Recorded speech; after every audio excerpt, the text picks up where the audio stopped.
ఒక ఆస్పెక్ట్. ఇప్పుడు శ్రమ అవసరమా అనేది ప్రాక్టికల్, ఇది ఇందులో తప్పేమంటలే నేను, చాలా ప్రాక్టికల్ థింకింగ్ అక్కడ దాంట్లో.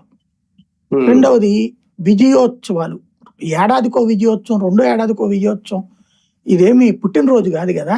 అంటే తెలుగుదేశం పుట్టినరోజు, తెలుగుదేశం పుట్టినరోజు వేరు, తెలుగుదేశం పుట్టినరోజు ఎట్టాకు జరపాలి, అదే మహానాడు. మళ్ళీ ఇదొక విజయోత్సవాలు, ఎక్స్పెండిచరు, టైము, ఇదంతా ఒకటి. పబ్లిక్ న్యాయం నుంచి తీసుకొస్తారు, అదే డ్వాక్రా మహిళలు దానికి తీసుకురావాలి, అదే డ్వాక్రా మహిళలు దీనికి తీసుకురావాలి. కార్యకర్తలు అందరూ ఏమైనా ఎగబడి వచ్చేస్తారా? పాత రోజుల్లాగా ఉందా పరిస్థితి? జనాలు ఖాళీగా ఉండి పార్టీ సభలకి రావాలనుకోవడం లేదు కదా.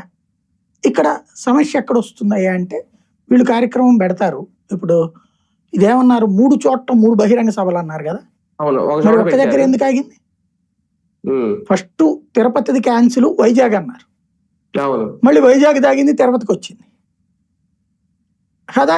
తర్వాత వైజాగ్ దీన్ని ఇంకో చోట ఎక్కడ అన్నారు కదా, అమరావతి వైజాగ్ అన్నారు. ఏమైపోయింది?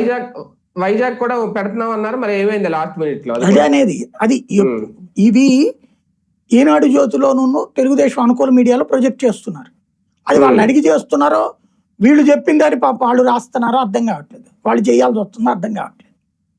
3 సభలు పెట్టడం అంటే ఆషామాషీనా?